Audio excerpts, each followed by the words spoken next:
बिल्कुल, आप क्या कहेंगे साहब? बस यही बात है जी, हम वापस नहीं जाएंगे जब तक कानून। ये कहते हैं नहीं अगर 26 जनवरी को हमें वो परेड निकालेंगे, हाँ। वो किसान भी निकालेंगे ये परेड जी वहाँ अंतर्राष्ट्रीय झंडा लेके जाएंगे।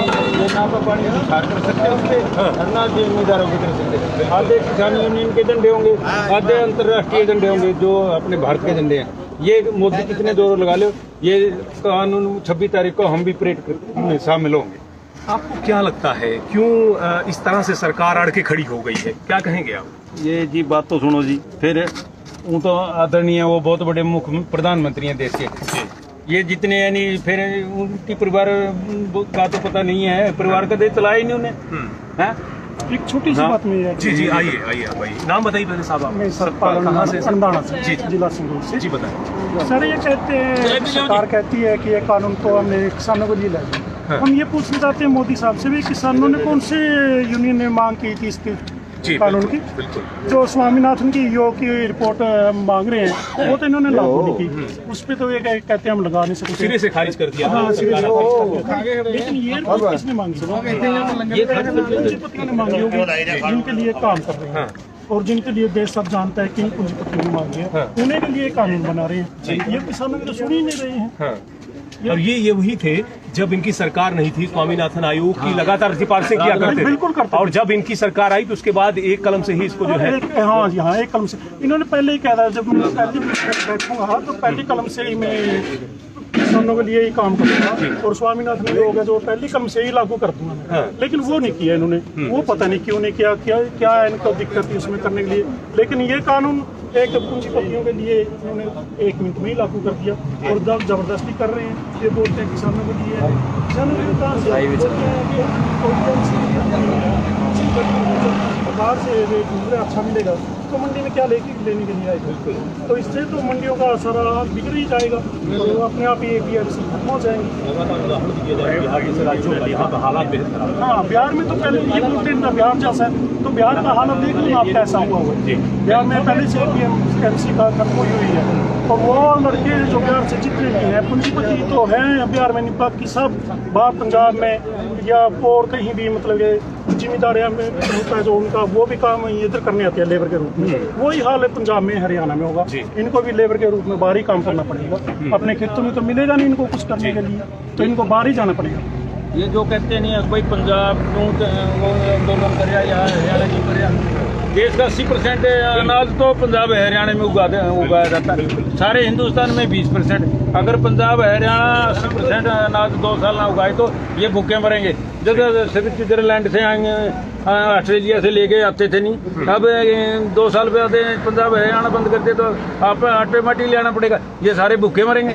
बिल्कुल। ये वो कहते हैं दाल पैदा करो, मक्की पैदा करो, कनक जो या चावल पैदा करने से बंद कर दिया तो ये भूखे मरने वाला काम है। ये 2 साल के बंद गोदामों में रख रहे हैं, 2 साल बाद कहाँ से आएगा? पंजाब तो बंद कर देगा, हरियाणा बंद करेगा, 2 साल के बाद ये कहाँ से लाएंगे? है ना, हम तो जरूरी है नहीं जी। बिल्कुल, लगातार जो हालात हैं उनको लेकर की आवाज़ें बुलंद की जा रही है। निजीकरण की मैं बात करना चाहूँगा। देश में अलग अलग सेक्टरों तमाम क्षेत्रों का और किसान जो जलेबी लाइक तो दम भी है पिछले लंबे समय क्या कुछ कहेंगे? कहाँ से आए? अरे 2 और बड़े तो मैं दो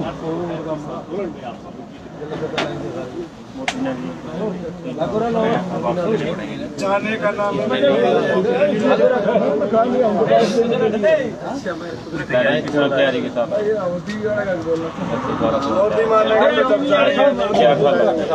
सर्दी के मौसम में भी जोश कुछ कम नहीं हुआ, सर्दी लगती नहीं है। क्या हुआ? किसानों को तो वैसे भी सर्दी नहीं लगती क्योंकि हटेगा तो फिर जाएंगे। रात दिन खेता हूँ, वैसे यहाँ भी कोई सर्दी नहीं लगती। अभी बहुत अच्छा है और इसी तरह से जो आंदोलन लगातार जो है आगे बढ़ रहा है और हालात जो है इसी तरह से आगे बढ़ रहे हैं। सर अपना नाम बताएं। मैं professor Ranbir Singh Gulia, MD university Rohtak. जी प्रोफेसर साहब आप बताएं कि आखिर जो स्थिति बनी हुई है देश में और खासतौर से जो कानून है इसको लेकर के सरकार बैकफुट पे जाने को तैयार नहीं किसी भी कीमत पर, क्या कुछ कहना चाहिए? मैं कहना चाहूँगा एग्रीकल्चर तो वैसे स्टेट सब्जेक्ट होता है, तो स्टेट से कॉन्फिडेंस में लेकर के बात करना चाहिए। और ऐसा कोई समस्या नहीं कि कोविड के दौरान आप संजय फास्ट में इस तरह के एक्शंस करें। जी कोई भी चीज़ और डेमोक्रेसी में जनता में उसका प्रोपोगेट करने के बाद एक्सपर्ट्स के व्यू आएंगे, पार्लियामेंट में डिबेट होगा, तो उसके बाद कोई कानून बनता है तो जनता उस पर रिएक्ट नहीं करती। जी जी बिल्कुल। आप बैकडोर एंट्री करते हैं तो उसको रिएक्ट करती है। और किसान का तो आपका, मैं पॉल साइंस का प्रोफेसर हूँ यूनिवर्सिटी में जी। मैं मानता हूँ जब आपके स्टेट्स के नेता 1967 से पहले यूरोप में जाते थे तो खाद्यान्न की समस्या थी देश के सामने, और वहाँ के अखबार लिखते थे भारत के स्टेट्समैन यूरोप की गलियों में अपनी जनता की खाद्यान्न के लिए हाथ में भीख का कटोरा लेकर के खाद्यान्न की गुहार लगाते हुए देखे थे। इस सेक्शन में पंजाब ने, हरियाणा ने, यूपी ने कतई उस देश के सम्मान को बढ़ाया जो खाद्यान्न में आत्मनिर्भर कर दिया। बिल्कुल। इससे बड़ा किसान क्या दे सकता है? क्या इनको अपना सम्मान नहीं दिखता? किस सेक्शन ने दिया? किसान ने दिया। और उसके साथ आप ऐसा शुरू करते हैं, आप दावा करते हैं कि मेरे देश की सबसे बड़ी डेमोक्रेसी है। डेमोक्रेसी इस तरह का बिहेव किया जाता है किसी के साथ? डेमोक्रेसी में किसी भी समस्या का समाधान बातचीत से, लाठीचार्ज, गैस आंसू गैस के, और वो भी किसानों पर।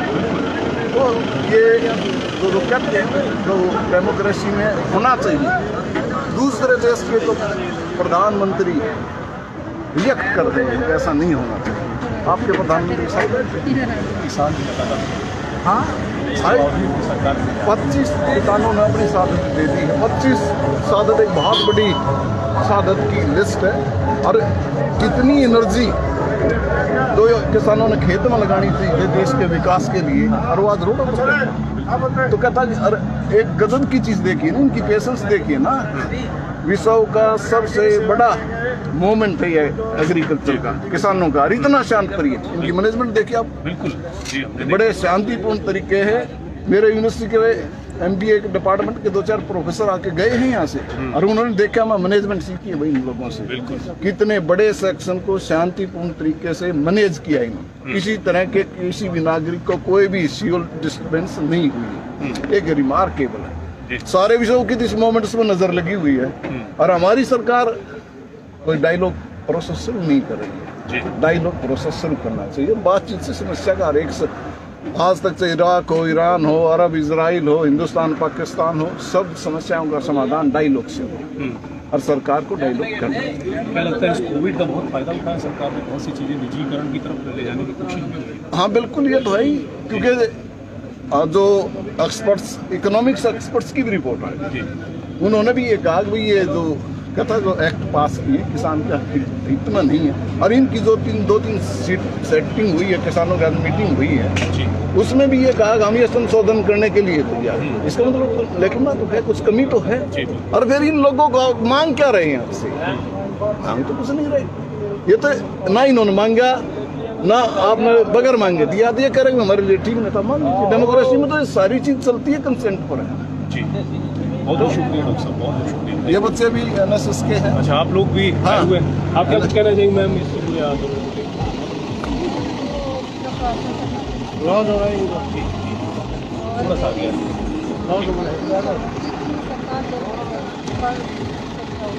हाँ ठीक है, आप कुछ बोलेंगे? आप लोग ये तो NSS के बाद ये तो आप सेवा करने आए। सेवा भाव से यहाँ पहुँचे हुए थे। देख सकते हैं बहुत से जो है NSS के जो स्टूडेंट्स हैं वो यहाँ तक टीचर हैं और दवाई दे रहे हैं बच्चे। पोस्ट लगाई है सर, हम आगे मेडिसिन प्रोवाइड कर रहे हैं। अच्छा। अगर किसी को कोई भी दिक्कत होती है, स्टमक पेन या फिर फीवर जैसी, वॉमिटिंग जैसी दिक्कत होती है, तो हमको मेडिसिन प्रोवाइड कर। कितने दिनों से फेसबुक में भी चली है? हमारे 9 सीवर लगे हुए हैं। ऑर्डर पे लगे डोनेशन टाइम लिखो यार, डोनेशन टाइम। दिक्कतें ज़्यादा दिक्कत चल रही है। और सर ठंड की वजह से किसी को जैसे कि पेट में दर्द होता है, पेट के दर्द की वजह से उन्हें थोड़ी ज़्यादा दिक्कत होती है। जी जी। बिल्कुल आंदोलन जो है वो लगातार बड़ी ही शांतिपूर्ण चल रहा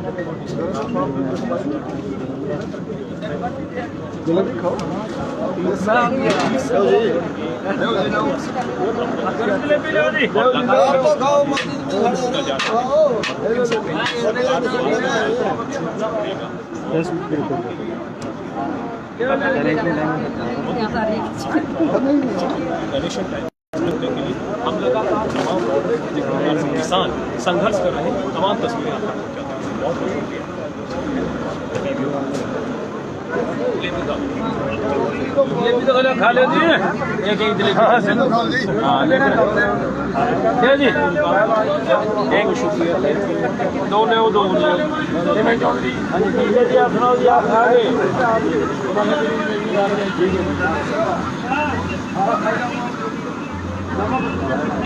बैठ जाओ जी